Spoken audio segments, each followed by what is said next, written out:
Bienvenidos a todos y todas, soy David Gómez y esto es Ciclismo de ayer y de hoy, un podcast que habla de ciclismo sin filtros. Pues hemos tenido una semana con muchísimo ciclismo, como suele suceder 2 semanas antes del Tour de Francia. Ya pasó la semana pasada, ya lo explicaba, ¿no? Muchos de los corredores que han estado, pues eso, varias semanas en altura, bajan de sus entrenamientos y disputan su última carrera para ver cómo tienen esas piernas de cara al Tour de Francia. Y hemos tenido, pues, el Tour de Suiza, donde no ha habido ninguna sorpresa. Tadej Pogačar les ha metido una soba a todos bastante espectacular. Luego hablaremos de la carrera y hablaremos de todas. También el Tour de Suiza, donde Marlene Reusser se ha quitado la esplinita que tenía clavada de ese Giro Italia Woman, donde no estuvo nada bien.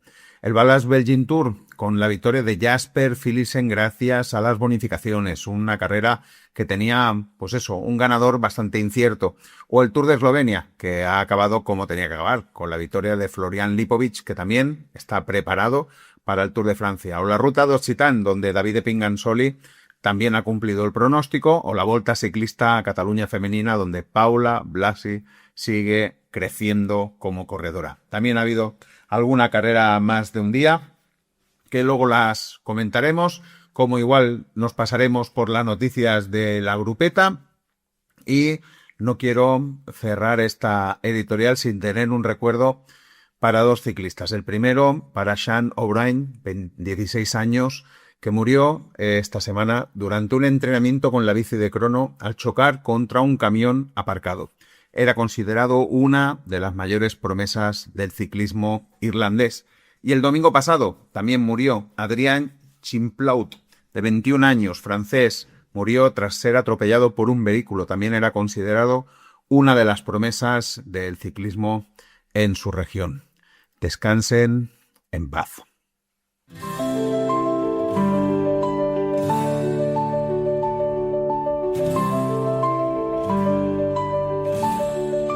Pues comenzamos con la primera de las muchas carreras que tenemos que comentar en En Ruta de esta semana. Y la primera, como no, tiene que ser el Tour de Suiza.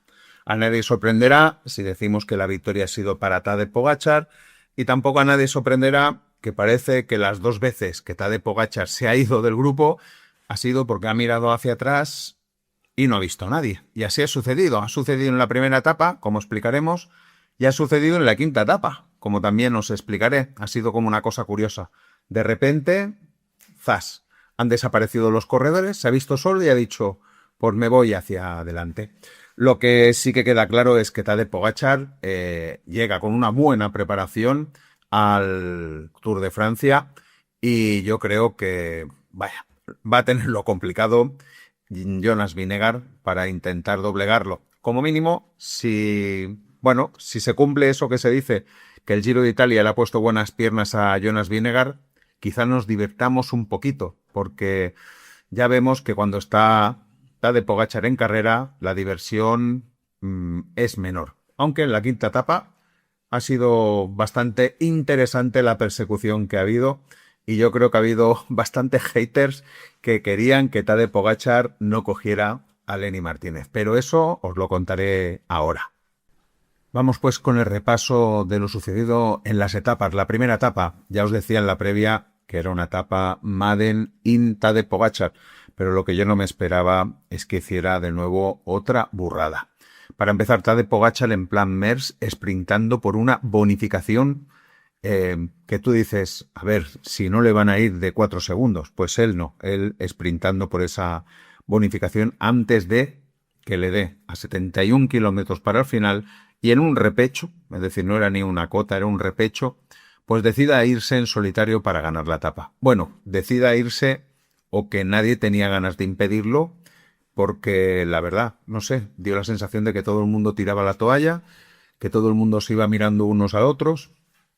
Tira tú, yo no quiero tirar, y al final Pogačar mira hacia atrás, ve que no viene nadie y dice, bueno, pues me voy.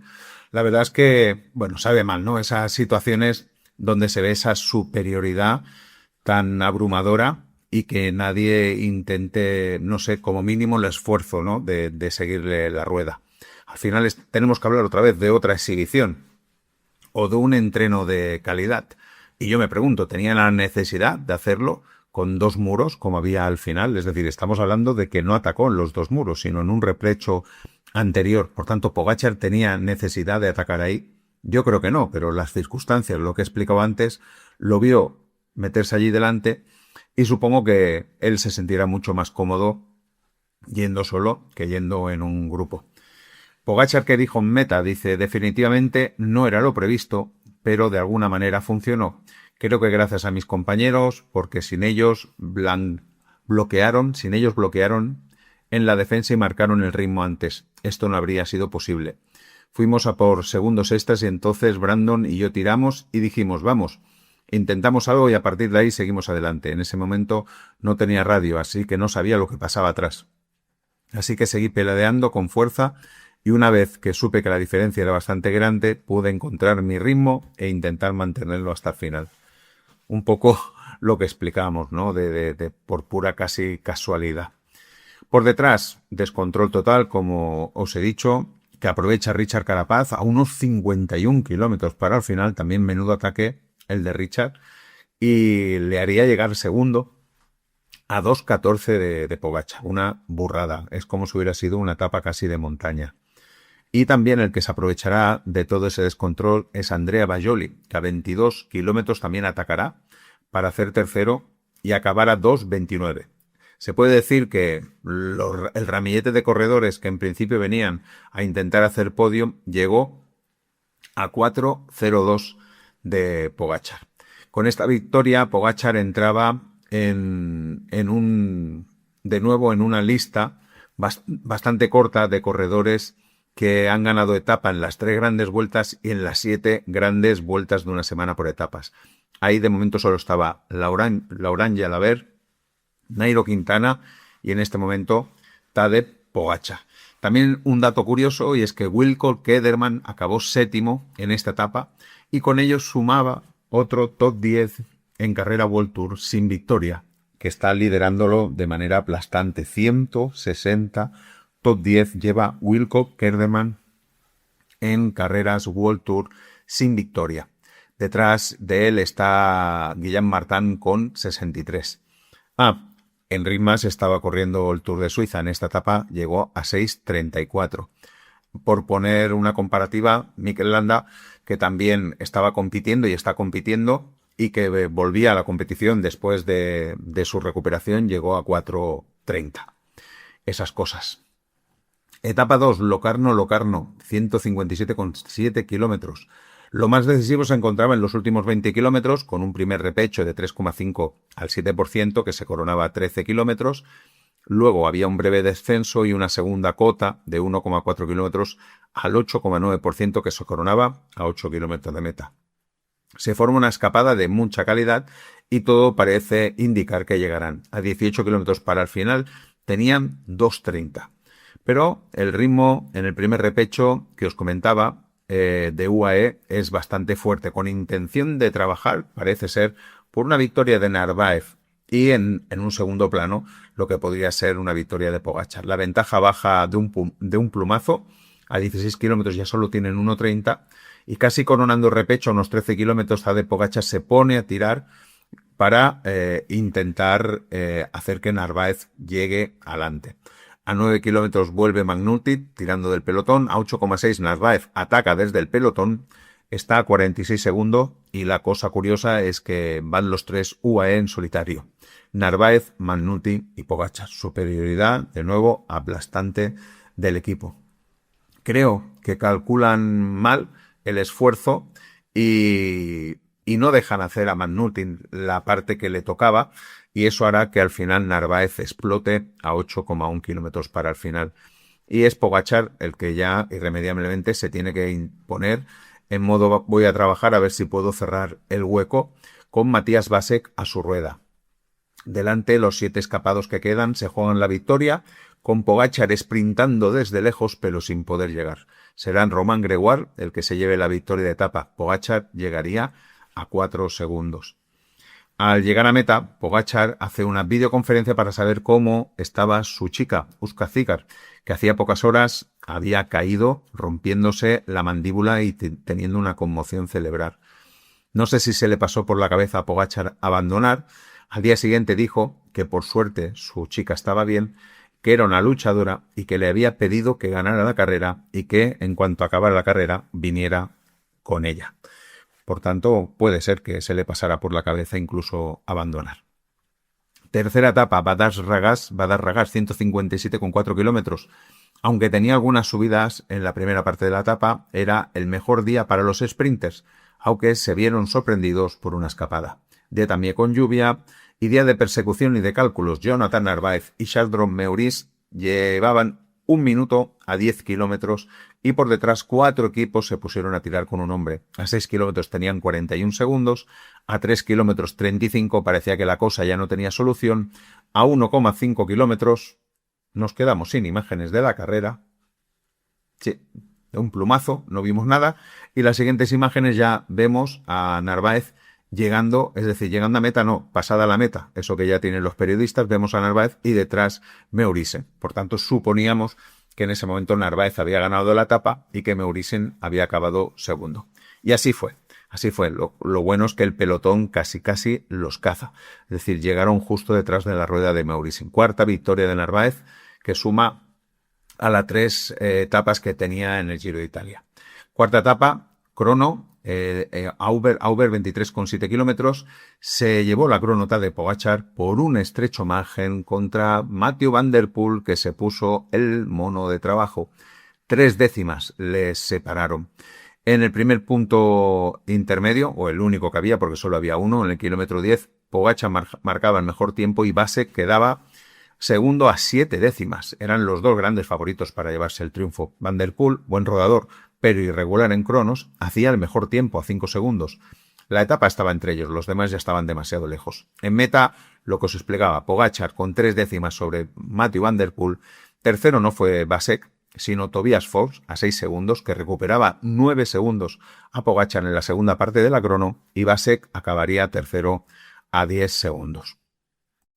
Y quedaba la quinta etapa, Villars-Sonolon, 150 kilómetros. Era la etapa reina de este Tour de Suiza, con casi 4.300 metros de desnivel y con el protagonismo de del Col de la Croix, que se tenía que subir 2 veces enteras y se podía decir que una tercera vez, pero parcial, ¿no? Desde meta hasta arriba y luego desde abajo hasta el final, ¿no? Que era cuando acababa la carrera. Se ha formado una escapada de muchísima calidad y el pelotón ha estado un poco tonteando con la diferencia. Se la han jugado bastante. Suerte que UAE también ha tenido un poco la ayuda de Decathlon, que, bueno, supongo que han visto que Richitello tenía muy buenas piernas, como así ha sido al final, y han querido mantener muy vivas las posibilidades de que el pelotón pudiera coger a los escapados. Pero ya sabéis cómo va la cosa. Se ha comenzado a subir el último tramo de subida, que más o menos tenía unos 10 kilómetros. Se ha puesto a tirar UAE y de repente otra vez ha habido un cambio, es decir, ya no UAE no tiraba, sino que ha tirado Decathlon y en un momento dado incluso ha sido Soudal con Jasper Stuyven el que ha tirado del pelotón. Eso ha hecho que se rompa el grupo y que se quede Jasper Stuyven, que ha mirado hacia atrás, ha visto que tenía a Pogačar a la rueda y Pogačar con Carapaz. Pogačar ha mirado hacia atrás y ha dicho, vaya, no queda nadie de mi equipo, pues me voy hacia adelante. Y así ha sido. A 8 kilómetros Pogačar se ha metido a intentar recortar más o menos 1 minuto 30 o 1 minuto 40, que era la diferencia que tenía en esos momentos Lenny Martínez, que iba por delante escapado. Y le ha costado sudor, y diría que alguna lágrima incluso, a Tadej Pogačar, porque no ha sido hasta 830 metros para el final cuando Pogačar ha conseguido conectar con Lenny Martínez, le ha metido el hachazo y ha conseguido su victoria.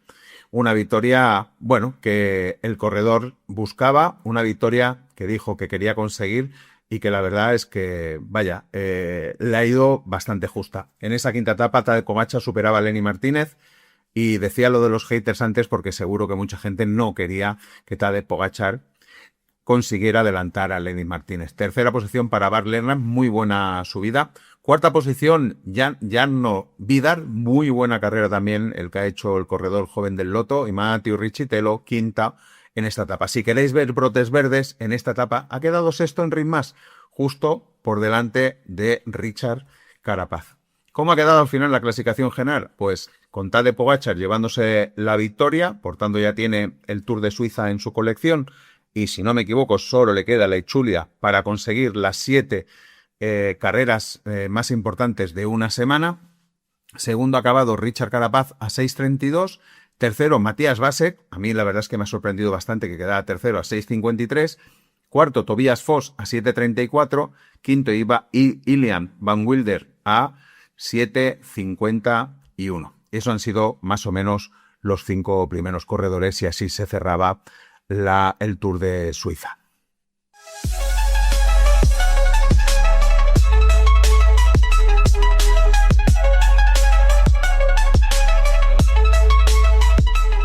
Y vamos con la grupeta y la primera noticia. Wout van Aert se perderá el Tour de Francia. Le ha salido cara la caída entrenando con la bicicleta de crono en la Dauphiné. Y de nuevo, la sombra sobre Wout van Aert al perderse el Tour de Francia y no poder ayudar a Jonas Vingegaard a estar un poco más cerca de Tadej Pogačar. Como sabéis, la lesión, que nació tras una caída en un entrenamiento, acabó obligándole a pasar por el quirófano y a dejar de nuevo su entrenamiento en altitud que estaba programado para esta misma semana, porque la prioridad pasaba por frenar la infección antes de que la situación fuera peor. El detalle más preocupante es que el problema no solo era una inflamación. El equipo explica que la herida se había infectado hasta el punto que existía riesgo real de sepsis, es decir, una infección generalizada potencialmente muy grave. Por eso hubo que limpiar la herida de forma quirúrgica y seguir después con antibióticos. Y aunque la evolución ha mejorado, Van Aert todavía debe pasar controles diarios y no está en condiciones de volver a competir a corto plazo. La baja supone un golpe enorme para Visma, porque Van Aert no era un simple gregario, sino una pieza central en el plan para el Gran Bush. La propia estructura ya admite que su ausencia obligará a rehacer el bloque del Tour y a buscar un sustituto para completar la formación, mientras que la fecha de su regreso queda abierta porque primero tiene que curarse del todo y volver a entrenar con normalidad. José de Cauer lo resume de forma muy gráfica. Para él, Wout es Visma, no solo por lo que puede ganar, sino por el peso que tiene dentro del bus, del hotel, del pelotón y de la propia identidad del equipo. También insiste en que el grupo notará mucho su ausencia, aunque deja una lectura menos negativa. Al no correr el Tour, Van Aert podría estar más fresco para el Mundial. Y seguimos con otro crack, Remco Evenepoel. Ha estado reconociendo varias etapas cruciales del Tour de Francia. Después de más de una semana entrenando en Calpe, en su Valse en España, ha cambiado el plan y ha viajado para una especie de stage de reconocimiento muy específico antes de la Gran Bush. Ya había probado el final de la etapa 14 que terminaba en Mulhouse y Le Mastin, con el paso del Ballon d'Alsace, el Gran Balón y la subida final a la estación de esquí de Le Mastri. Además, ha estudiado esta semana con detalle las jornadas alpinas, incluida la contrarreloj individual en Evian-les-Bains y la etapa final en Plo de Solans, y la llegada a Auxerre-Merlet y la jornada con doble paso por el Alpe d'Huez.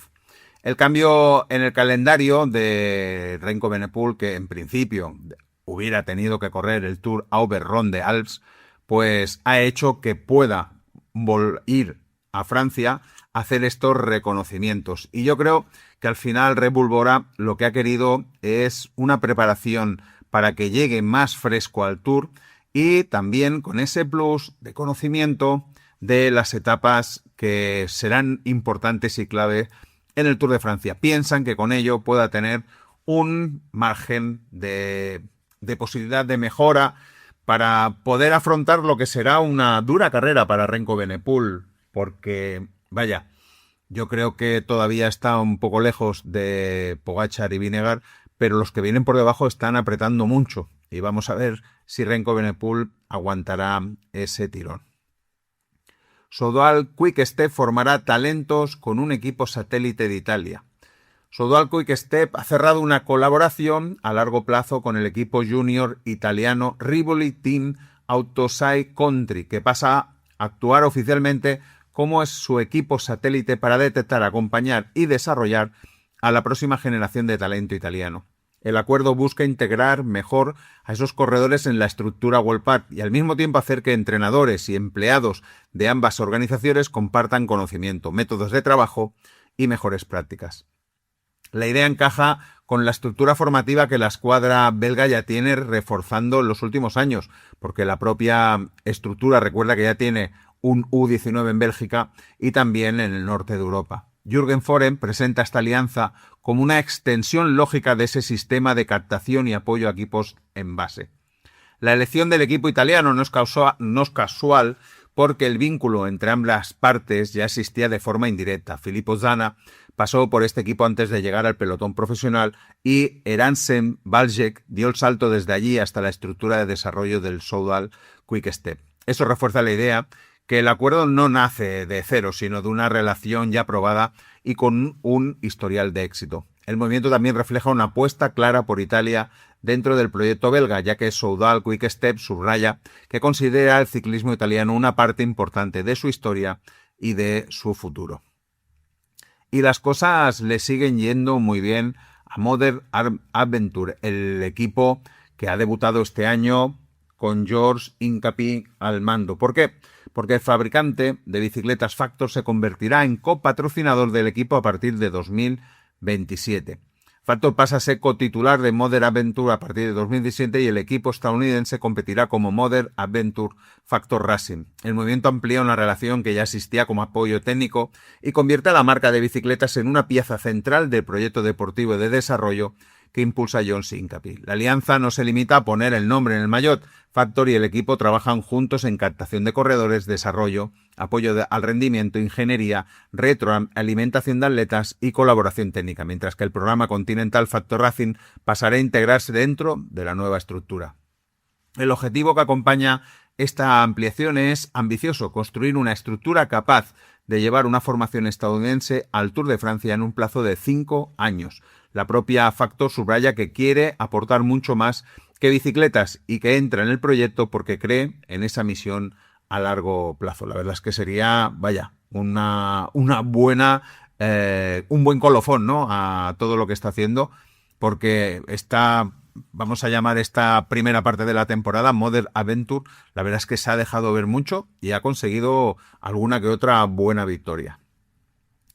Chloe Dygert tiene que pasar de nuevo por el quirófano. La estadounidense sigue arrastrando problemas físicos y ahora tendrá que pasar de nuevo por el quirófano. Es una historia que vuelve a poner de relieve lo delicado que sigue siendo su estado. La ciclista había intentado reconstruir su camino competitivo, pero las molestias no terminan de desaparecer y el nuevo paso por el hospital confirma que la recuperación todavía no está cerrada. Dygert ya había vivido una carrera marcada por lesiones graves y operaciones a largo periodo de rehabilitación, y su nombre quedó asociado desde hace años a una de las caídas más duras del ciclismo reciente. Tras aquel golpe, logró volver al más alto nivel y hasta fue campeona del mundo contrarreloj en 2023, pero esta nueva recaída vuelve a complicar el presente y obliga a frenar otra vez su carrera deportiva.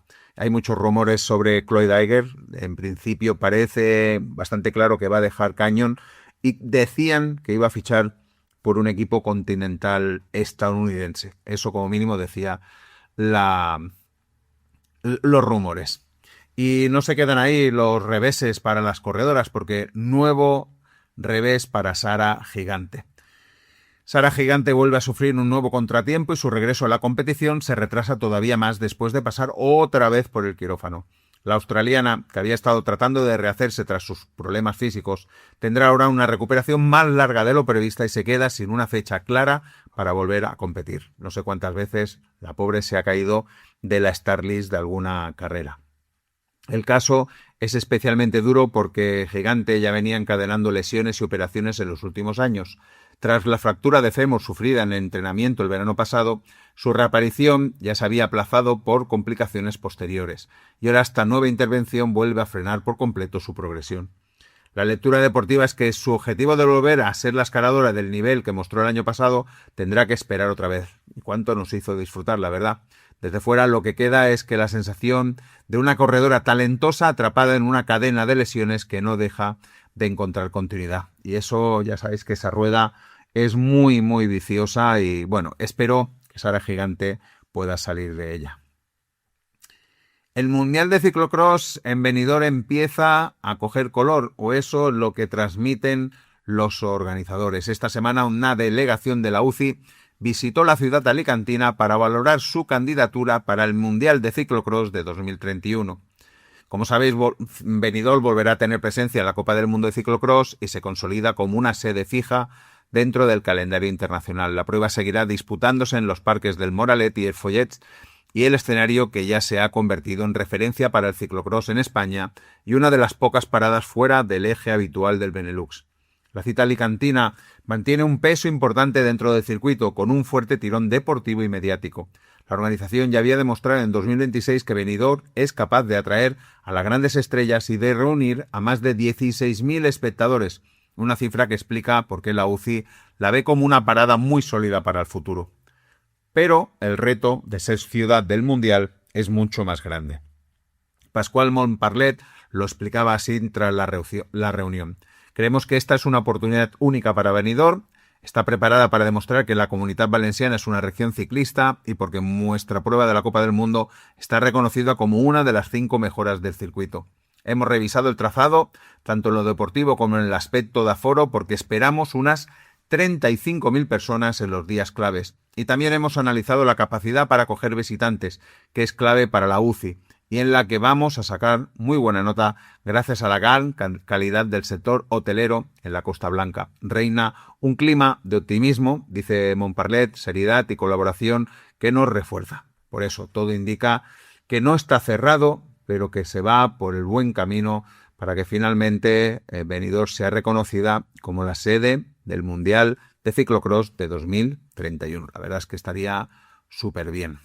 Y nos vamos para el mercado. Los hermanos gemelos Anders y Tobias Halland Johannesen pues seguirán en 1X. Al final han dicho que esto es un pack, que van los dos juntos y que los tendrían que renovar a los dos juntos. Pues ha habido renovación y se quedarán en el equipo hasta 2028. Otro que también estará hasta 2028 es el corredor de 23 años de Alpecin Premier Tech, Ramses De Buyne. Por tanto, buenas noticias para el corredor.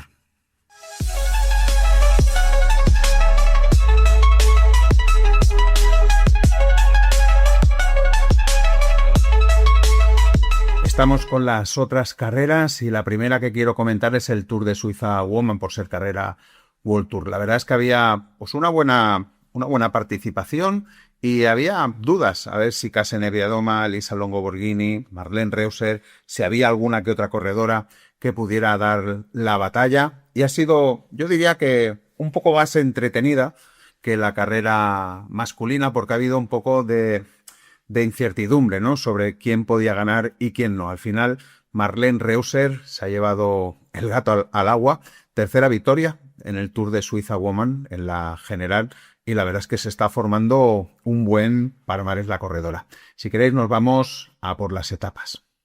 Y vamos con el repaso de las etapas de este Tour de Suiza Woman. La primera, preciosa etapa, con esos dos muros finales que dieron mucho juego. La etapa se decidió desde lejos, pues a 45 kilómetros para el final se formó un grupito de corredoras donde estaba Femke de Wires, Lauren Dixon y Uska Zigar. A 29 kilómetros se fueron por delante estas tres corredoras, que claramente eran las más fuertes. Uska Zigar no controló bien el esfuerzo, pues sus relevos eran más largos, más potentes, y además su mala técnica en la bajada siempre le penaliza. A 22 kilómetros Femke de Wires ataca y se va en solitario. Luego solo Lauren Dixon la alcanzará.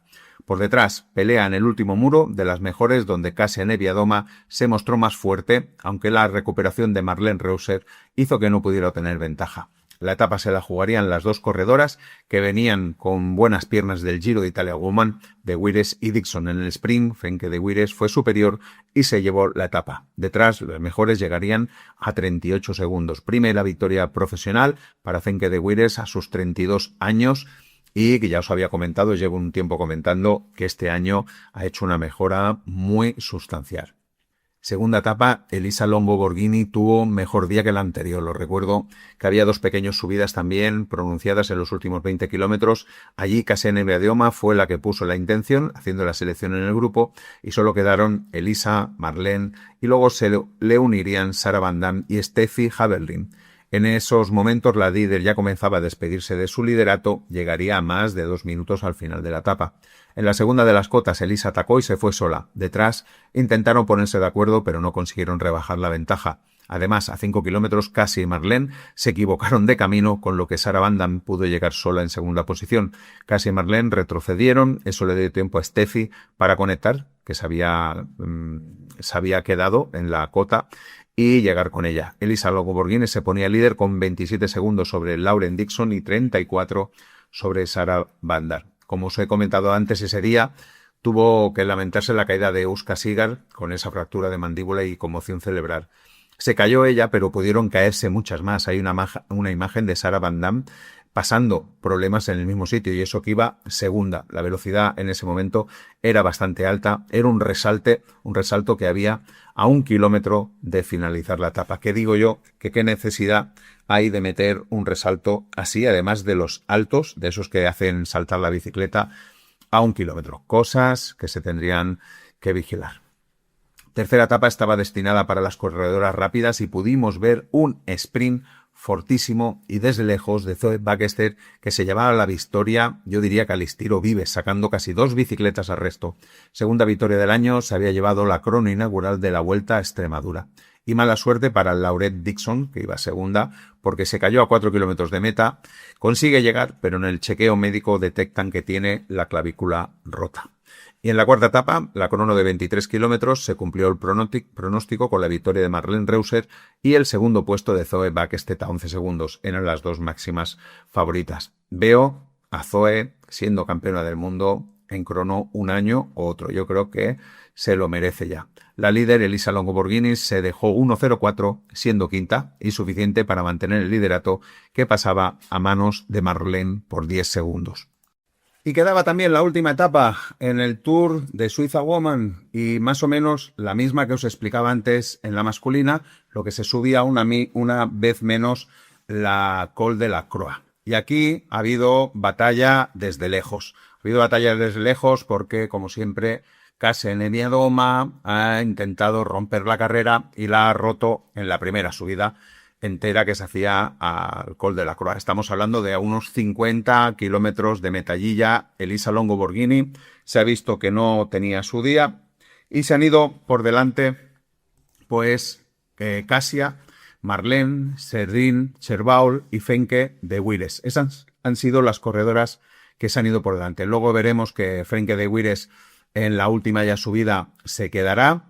Y aquí yo creo que en esos últimos 10 kilómetros hasta llegar a meta, Kasia Niewiadoma ha cometido un error, yo diría casi de juvenil, porque ha estado tirando y tirando y tirando, como suele hacer siempre Kasia. Así no vas a conseguir una victoria, Kasia, porque ha estado tirando y tirando y tirando de Marlene. Supongo que no sé si habrán hablado o no de que Kasia se iba a llevar la victoria y Marlene la general, pero es que claro, con tanto tirar, eran 10 kilómetros, ha llegado pues como se esperaba, totalmente rota. Además, han tenido en contra la recuperación de Serdin Cherbaul, que se había quedado en un momento de ellas, pero ha venido desde atrás y en el último kilómetro ha conectado. Y claro, eso ya ha cambiado las reglas del juego, porque Marlene Reusser se ha visto obligada ya a atacar si quería ganar la etapa, porque una cosa es dejarse la Kasia Niewiadoma porque ha hecho el trabajo en toda la subida, y otra cosa diferente es que Serdin Cherbaul se la llevara. Al final Marlene Reusser se lleva la victoria de etapa, se lleva la general. Serdin Cherbaul aquí acaba segunda, Kasia Niewiadoma tercera. ¿Y cómo acaba la general? Pues con Marlene Reusser primera, 1.31, segunda Serdin Cherbaul, tercera Kasia Niewiadoma, 2.02, cuarta Kim Lecour, que la verdad es que ha hecho muy buena carrera, a 2.48, al final quinta Frenke de Wires a 2.54. Elisa Longo-Borghini pues le ha caído una buena minutada y al final ha quedado novena de este Tour de Suiza. Vamos ahora con el Valois Belgian Tour Carrera 2.pro, una carrera muy difícil de pronosticar porque ya sabéis que más o menos se puede decir que cada carrera era una clásica, aunque este año yo creo que ha estado un pelín más descafeinada que otras veces. He visto como menos, no sé si menos batalla o menos posibilidad de batalla. Sí que es verdad que ha habido un par de etapas que han sido lo suficientemente divertidas para mantenernos atentos a las pantallas. Al final, no sé si llamarle sorpresa o no, a Jasper Philipsen es un corredor que ya sabéis que se defiende muy bien en el tipo clásica y se ha llevado la general, sobre todo por las bonificaciones, bueno, y también por su buena actuación en la etapa clave, que era la tercera etapa, donde tuvimos protagonismo español, como veréis, en Alex Aramburu, que estuvo a puntito de llevarse esta general. Y vamos con las etapas. La primera, pulso de Rune Herregods contra el pelotón, que lo cazarían a 150 metros de la línea de llegada. Es de esas cosas de impotencia y rabia, ¿no? Porque te cogen justo cuando queda nada. Sprint agónico que consigue ganar Vivian Girmay sobre Tim Merlier. Tercera victoria del año para el eritreo. Segunda etapa, esta vez sí, Tim Merlier no perdona y se lleva la victoria de etapa al sprint, tercer año consecutivo, que Merlien es el más rápido en esta ciudad de Ballender, 100 metros al 9% tiene el final. Tercera etapa con muchas cotas, mucha pelea final, todos los ataques resueltos en favor del grupo y se la juegan en la rampa final que tenía 600 metros al 9,2%, donde vimos a Alex Aramburu remontando y llevándose la victoria por delante de otro especialista en este tipo de llegadas, como es Lewis Askip. Carlos Canal acabaría tercero. Cuarta etapa, sprint sin trenos muy definidos, muy loco, y Koek se posiciona muy bien tras Merlier y aprovecha la velocidad de este en el sprint para remontarlo y ganarlo sobre la meta. Qué bueno que no haya sprinters dominantes y que podamos vivir la incertidumbre en estos finales así. Y quedaba la última etapa y tenía Alex Aramburu la difícil misión de conservar 2 segundos de ventaja contra Jasper Philipsen. Pero es que esa ventaja se ha visto ya enjuagada en los sprints bonificados, porque Jasper Philipsen ha estado compitiendo, al igual que Jenlock Vermoes, que también ha conseguido bonus en esos sprints bonificados, que Alex Aramburu también ha luchado y ha conseguido 3 segundos, por tanto lo ha peleado el corredor español. Pero claro, se ha llegado el sprint y al final Jasper Philipsen ha ganado la etapa y gracias a esas bonificaciones se ha llevado la general de este Tour de Bélgica. Jasper Philipsen primero, segundo Jenlock Vermoes a 5 segundos, Alex Aramburu al final ha quedado tercero a 9 segundos. Por tanto, se ha quedado con la miel en los labios de poder ganar esta carrera el corredor español. Vamos ahora con el Tour de Eslovenia 2.pro, una carrera que se está posicionando muy bien como banco de pruebas de cara al Tour de Francia. Quizás este año le ha faltado un poco más de dureza, solo ha habido una etapa con verdadera dureza, lo demás han sido más tipo muro. Pero bueno, teníamos 2 corredores que estaban por encima de los demás, o como mínimo sobre el papel, que uno era Florian Lipovic, el otro es Giulio Perizzari, y así ha sido. Se ha cumplido a rajatabla el poder de Red Bull Bora y se han llevado la carrera como ahora os voy a explicar. Primera etapa, victoria al sprint sobre un grupo de 31 corredores de Laurens Pitti. Curioso, no había tanta dificultad para que se quedaran tantos corredores. También éxito de Red Bull Bora que coloca a Arne Marit segundo tras su compañero. Nadie les pudo superar. Segunda etapa que tuvo que ser neutralizada a 40 kilómetros del final por una caída múltiple que dejó sin ambulancias al pelotón. A falta de 27 kilómetros se reanudó la marcha y se llegó al sprint que ganó Dusan Rajovic. El serbio superó con facilidad al ganador de la primera etapa, Laurens Pitti. Tercera etapa un tanto decepcionante, se esperaba, o como mínimo yo lo esperaba, más selección, y al final llegaron 41 corredores para disputarse un sprint que se llevó Laurens Pitti, de nuevo siguiendo su racha.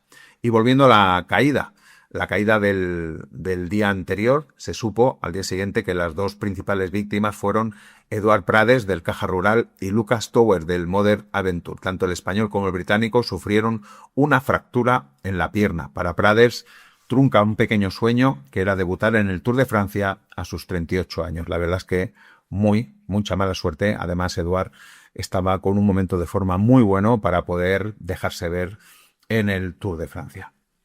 Cuarta etapa era la etapa dura y pasó lo que se esperaba. Red Bull Bora dominando la última subida, Perizzari trabajando para Lipovic, se quedan los 2 solos y Lipovic se va. Llega a tener más de 30 segundos de ventaja, pero en la bajada Lipovic cogió mucha más precaución, supongo que pensando en el Tour de Francia, sobre todo en las curvas, que no estaban asfaltadas, estaban adoquinadas. Curiosa también esa bajada. Pellizzari lo coge, llegan juntos a meta, dejando que Lipovic se lleve la etapa. Buena actuación aquí a apuntar de Jakob Orsel, del esloveno del Bahrein, que llegó tercero, y Hugo de la Calle, cuarto del Burgos BH, que durante mucho tiempo estuvo con el esloveno peleando por esa tercera plaza. Y la quinta etapa tenía un murito bastante interesante casi al final de todo, faltando unos 9 kilómetros, y la verdad es que ha sido muy entretenida esa subida, porque no ha sido hasta unos 150 metros para coronar la subida, donde Florian Lipovic ha atacado y se ha ido en solitario. Esta vez sí, la bajada la ha hecho muchísimo mejor que no el otro día. Ha podido mantener el pulso contra el grupo perseguidor, donde, por cierto, estaba su compañero de equipo Laurens Pitty, que ha acabado segundo en la etapa. Por tanto, si Florian Lipovic no hubiera ganado la etapa, seguramente Laurens Pitty se hubiera llevado esa victoria. Por tanto, Florian Lipovic llevándose esta general del Tour de Eslovenia, demostrando que está en buena forma, que llega bien preparado para el Tour de Francia.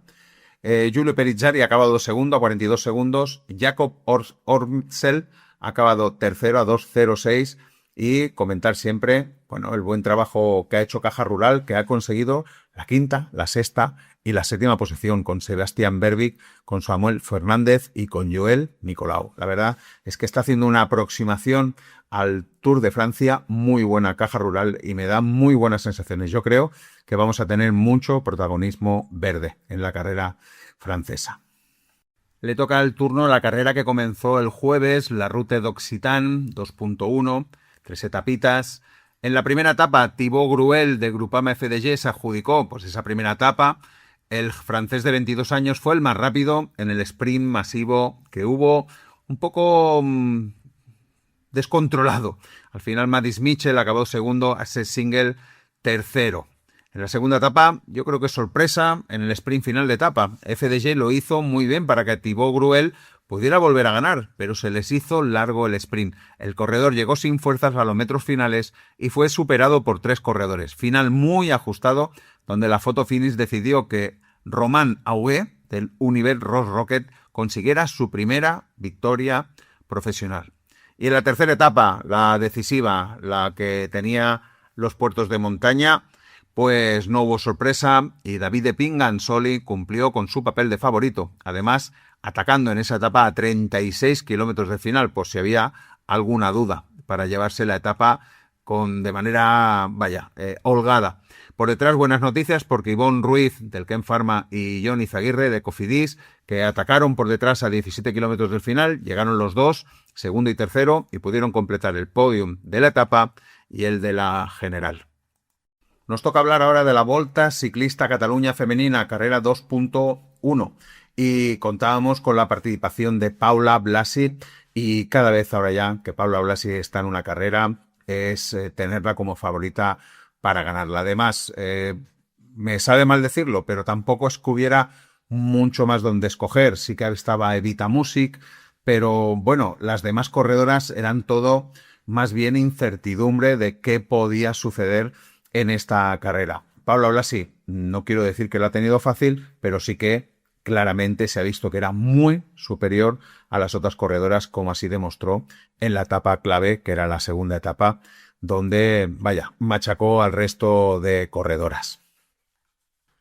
Primera etapa estaba destinada para las sprinters. Fue un sprint con incidente, pues a 1,2 kilómetros, una caída en los primeros puestos del pelotón, la corta, y hace que sean solo 8 corredoras las que se jueguen la victoria. Suerte para Visma, que llevaba 3 corredoras delante y pudo hacer doblete con Nienke Verhoeven y Marianne Vos, que la dejó ganar claramente. Tercera victoria de su carrera deportiva, primera de este año, y diría que gran premio de la temporada que está haciendo, con muy buenos resultados al sprint. Y una desagradable noticia la que sucedió en esa primera etapa, y es que alguien le robó la bicicleta a Paula Blasi al final de la etapa. La verdad es que hay que ser...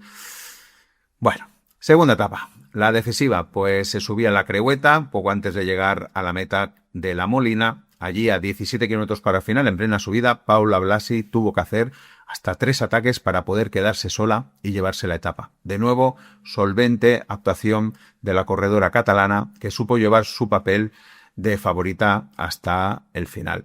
Celia Gueri haría segunda, incluso mejor que su compañera Evita Music, de la que yo esperaba algo más en esta Volta Ciclista Cataluña femenina. Acabó cuarta, Evita Music. Tercera, corredora a seguir, 19 años, la canadiense Sydney Sringa, del Live Alula Jacob Woman Continental Team.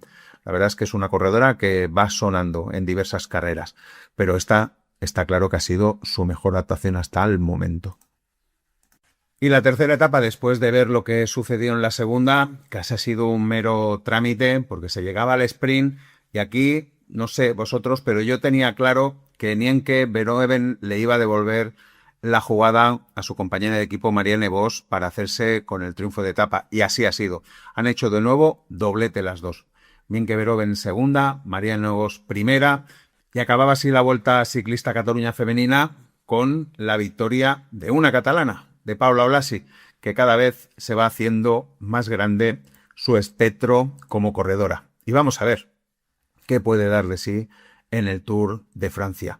Haga lo que haga, yo creo que podemos estar súper satisfechos de todo lo que está consiguiendo este año la corredora española. Y seguimos con un par de carreras más, el Andorra Moraván Classic, que es una carrera 1.1, ya sabéis, con un recorrido muy duro, y ha tenido pues un final muy divertido y un tanto peculiar y extraño, porque, bueno, estaban en ese final pues los que tenían que estar, los favoritos, ¿no? Tom Picot, estaba Sepp Kuss, estaba por un momento Derek Guy. La mala suerte de Derek Guy es que ha pinchado rueda, y eso ha hecho perder todas las posibilidades que podía tener de llevarse a la victoria en esta carrera. Y hemos visto a un Chris Harper descomunal, pero vaya, descomunal, el mejor Chris Harper de la temporada, tirando de Tom Picot, escapándose él solo, cerrando un hueco que ha hecho Sepp Kuss a falta de unos 3 kilómetros que se ha escapado, pues Chris Harper se ha ido por él y lo ha cerrado. No ha tenido bastante y luego ha vuelto a tirar de Tom Picot. La verdad es que ha sido, vaya, una hombrada de Chris Harper. Al final, ¿qué ha sucedido? Pues que han llegado esos 4 corredores con el acompañamiento de Carlos Verona, que también ha hecho una muy buena carrera. Y nada, un ataque final de Carlos Verona, al que Tom Picot ha salido rueda y ha aprovechado su reprise final para llevarse esta victoria. Por tanto, buen retorno de Tom Picot a la competición. Ya sabéis que se tuvo que saltar el Tour de Suiza por un problema vírico e incluso había dudas de si podía correr o no podía correr esta carrera, y al final ha podido correr y parece que todo está a punto para el Tour de Francia y para intentar, pues eso, ganar alguna etapa, porque él mismo, ya sabéis que dijo que se borraba de la general del Tour de Francia. Y también ha habido otra carrera femenina, Lotto Thüringen Women's Cycling Challenge 1.pro. Y se ha acabado con una escapada. Ha habido una escapada de 4 corredoras y la victoria ha sido para Marit Ramsker del Human Power, que ha ganado a su compañera de equipo. Lástima a Yurini Blanco, que ha quedado segundo. Hubiera estado muy bien que hubiera podido ganar. La que ha quedado cuarta es Cristina Zemanova, la corredora de ciclocross, que sigue haciendo por aquí sus pinitos. Para los más frikis, el sprint de las mejores corredoras no le ha ganado Chara Consoni, que seguramente estaban las quinielas de todo, sino que lo ha ganado su compañera de equipo Maike Van Duyn, que de vez en cuando le sale un sprint de esos fabulosos. Y también ha acabado el Giro de Italia, pues eso, sub-23 o el Giro de Italia Next Gen, y también sin ninguna sorpresa porque se le ha llevado pues con mucha solvencia Lorenzo Fin. La verdad es que ha hecho un carrerón Lorenzo Fin y han estado los que tenían que estar. Ha estado Aubin Esparfel, que también se ha llevado, creo, alguna etapa. Españoles hemos tenido a Javier Cubillas, que ha acabado 10º, a Ibai Villate, que también ha acabado en la posición número 12, pero vaya, se ha cumplido los pronósticos de la carrera con esta victoria del italiano, que va en cohete hacia el profesionalismo.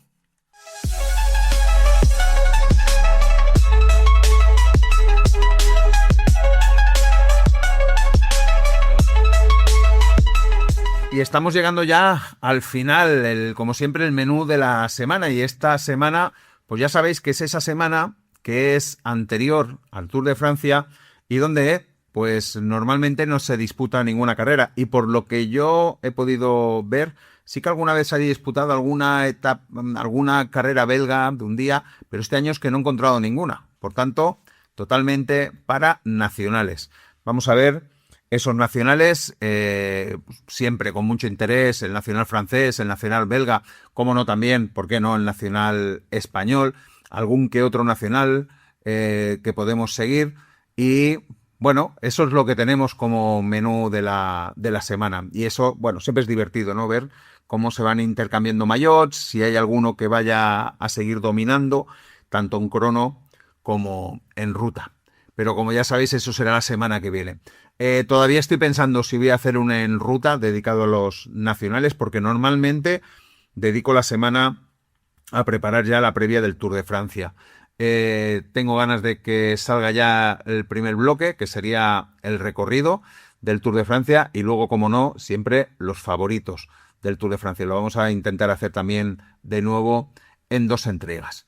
Y nada, llegamos al final ahora sí. Gracias, como siempre, por haber llegado hasta aquí, por acompañarme una semana más en este En Ruta. Espero que os haya gustado, que os haya entretenido, que os haya informado. Si es así, ya sabéis, dejadme el like, que siempre me encanta verlo, y tengo ya ganas de que se rompa, ¿no?, esa barrera que tenemos de likes de la semana, que voy mirando a ver si alguna vez podemos superar nuestro récord de este año. Eso siempre gracias a vosotros. Y nada, como siempre digo, sed felices, disfrutar del ciclismo. Chao, chao.